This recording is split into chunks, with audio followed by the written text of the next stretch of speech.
Yeah, so I like that. And, John Fisk, the creator of the film, he came to us, Paradigm Films, to make his vision come true. And yeah, it was so, for him, he grew up camping all over the most biodiverse county in America. And so he wanted to pass it on to his kids and make sure they saw it as soon as possible because it's very it's very possible that some of those things won't be around forever, right? And also by having them see it and fall in love with those things, they could then have the opportunity to become stewards who will um, preserve those things and make it so that other people can enjoy them as well. So California is basically that. They talk about nature, they talk about preserving, but sometimes I think even your own natural things could be not good for the plants. Like some plants were put there by other people, and even some insects. Would you mind talking about that? Because I would always think that nature would protect nature, but there were aspects of it as well that some parts of nature could be detrimental to their environment, and that's a new thing that I should learn about. Yeah, so that was one of the big topics in the film was invasive species. Invasive species, I guess, is Yeah, there you go. And so, especially in California, human activity, like a road or a freeway or housing, and then invasive species, and then climate change and drought, all of these things play together to then create intense conditions for fires. So then it's kind of a whole other level of destruction, if you will, and all of these things inform each other. So, and something one of the experts said, I don't know if it made the final cut in their interview, but how even, a piece of fruit or something when you're out on a hike, that's, you could be eating a piece of fruit, throw it on the trail, and you just say, well, yeah, you say, oh, well, it's a plant, can't hurt anybody, but it actually could make a difference. So it's just those little awareness factors. I mean, I think about it now when I'm in nature. So yeah. And people tend to throw their, as you said, you think it's organic, so throw it away. What I'm scared of is, here in, especially here, there's very Latino culture, Filipinos, balloons. As simple as letting it fly like that, you think it's not detrimental to our environment, but a mylar, those nice things with the print, they're $5, $8. When you let it fly, it will fall to the sea, and it actually dissipates inside a turtle, and it'll kill it and stuff. So what should be done? Should we, what's the call of action? Not even order a mylar balloon? I mean, I could cancel Mylar balloons. I'd be for that. But I mean, I think, I don't know all the answers. Like you pop specifically it and 'cause throw it in the trash instead of. Yeah, I don't know what's the suggestion. I think because I'm not a scientist, so I couldn't say all the answers, but I think our goal with the film was to make people fall in love with San Diego County and really care about it and be out there and explore and raise that awareness that your environment matters. Talking about San Diego, the reason why I was smiling in San Diego is, San Diego has, Filipinos are very much part of San Diego because of the Navy yards and all the navies that are based over there. Were you part of the shoot as well? Did you go to San Diego area as well, or you're familiar with the area? And have you seen my Filipino peeps out there? Well, I think what I've heard is that San Diego has the biggest Filipino town in the U.S. I'm not sure if that's true, but in South San Diego, I think it's like over 100,000 or something. That's a lot of them, yeah. Yeah, so I grew up knowing a lot of Filipino people, and it seems like there's a rich culture for that up there, which is really cool. But yeah, what was the other part of the question? Yeah, I guess you answered the question. All right. Because a lot of our audience is still Filipino. That's why. And everywhere I go, the Filipino-ness is there. That's why I'm smiling like, oh my gosh, this thing I'm watching is so. So I'm gonna try to communicate because this is making me research on the topic and then the area. Promoting San Diego, I think is what you said, something like that. So San Diego is beautiful. All I can think of before, if I think of San Diego is Shamu and Namu and SeaWorld. Are they even allowed to do performances of the Great Orca anymore?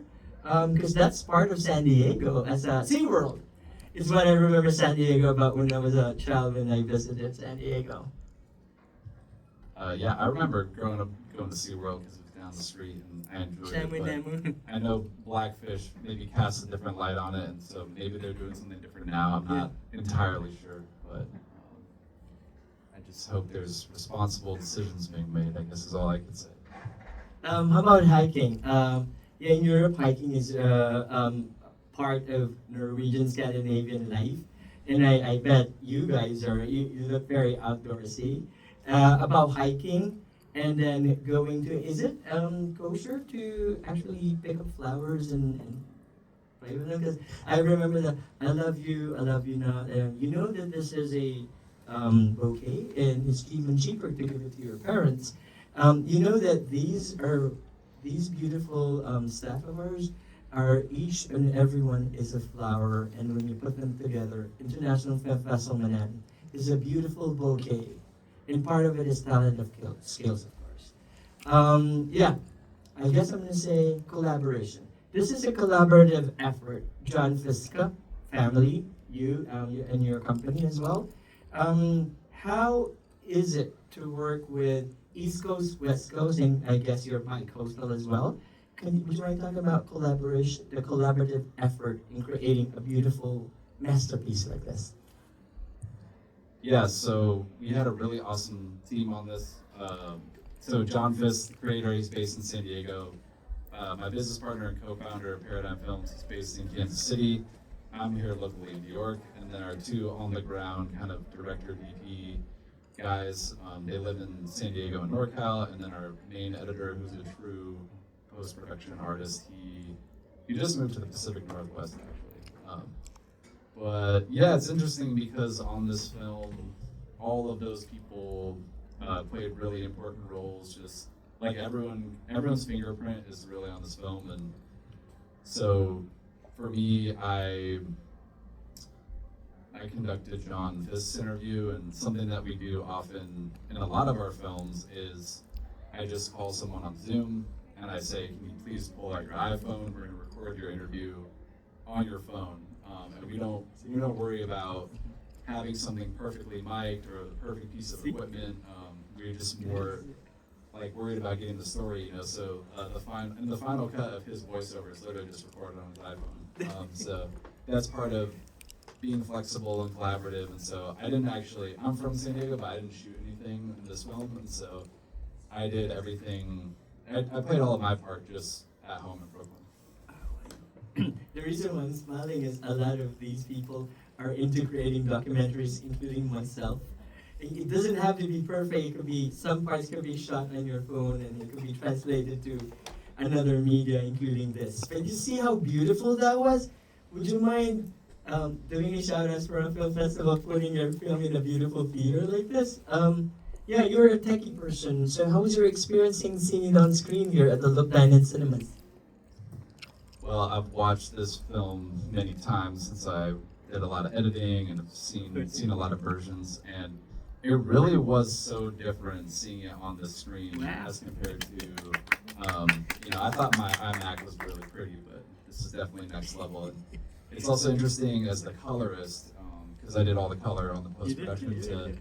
I think I get to see all of that, on the screen was really special, and I think there's something about the screen because when you're coloring, it's like making the aesthetic of all the shots glue together and feel like they kind of live in the same universe.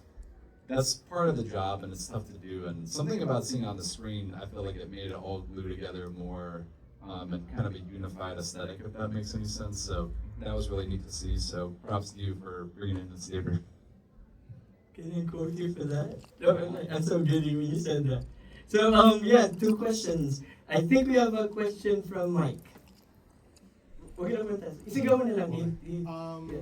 most of us don't have any John Fisk in our life.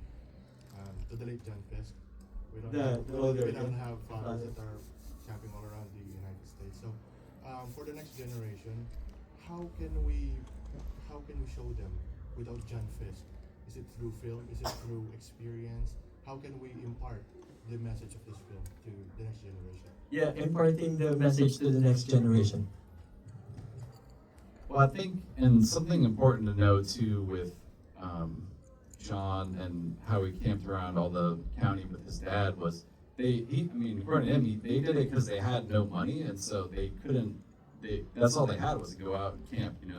I mean, in San Diego, the weather's perfect always, so there's kind of a year-round thing. But I mean, I guess I would just encourage anyone to get out in nature as much as you can, whether it's going to Central Park, get on the Metro North, going somewhere. So I vote for even get outside the theater and just get out in the world and be as close to trees as you can. And then the next best thing, I guess, is to tell stories about it. So, Thank you. Yeah, and thank you for being part of it, allowing us to show this beautiful piece. Maybe one more question from the audience. The one from San Diego. Me? Yes, who? Since I you're don't really a native. I don't really have a question. It just, with me, I'm in awe because I only know two places: Torrey Pines and La Jolla. And for me to see this film that's my backyard, I was like, wow, I did not know that exists in my backyard. It just like another world. Like the Three Sister Waterfall, those were beautiful. Like, Diana comes down to me like every so often. We're gonna try to explore those places because, like I said, I only know two places, and like I said, I don't think majority of San Diego people, like myself, probably don't even know half this stuff exists. So to know that nature literally is in my backyard, I'm like, wow, this is crazy. Yeah. Yeah. So thank you for the awareness of this. I belong to that group. They're from California, Act Local, and message you about them as well. They're also from California. These people are from California as well. But otherwise, I'm still finding my voice in this world. And in fact, we're doing some events about sustainability abroad. But please, if you don't mind, hopefully you guys can communicate with me about educating me how to effectively talk about this. Any final words and advice to documentary filmmakers out there? Because half these people are creating their documentary right now, including myself. Any advice to us, anything in general, so we can effectively create? I know it'll take us 1,000,000 years to create something like this, but at least, a starting point for us. it won't take you 1,000,000 years. It's going to take you 1 year. No, I'm just kidding. Okay, I'll take You can do it. I'll take that. I'll take that. So, I mean, we're working on another documentary right now about the first people who ever flew a drone inside of a tornado and captured the inside of a tornado. And now they're capturing data inside that tornado that could solve the mystery of tornadoes. And we've been talking with a lot of people about getting funding, and a lot of people are interested, and there's all this kind of momentum around it. And I think what we've learned is you can't wait for anybody to help you make the film. You just have to go do it. And because a lot of people will promise this and that, but you just got to dive in there and make it. And you can. There's all the tools you need in this day and age. That's what we do too in this film festival. We can't wait for other people to. We just do it and be here and the consistency of it. Ladies and gentlemen, I think you guys agree that this is one of the best films in this film festival, the most biodiverse place in America, San Diego. Ladies and gentlemen, the colorist, the editor, and the writer, I guess producer as well? Not really. But one of those, he's vital part of this film, Matt Rogers, for this film. Thank you very much. Woo, give him a big round of applause. And we'll meet you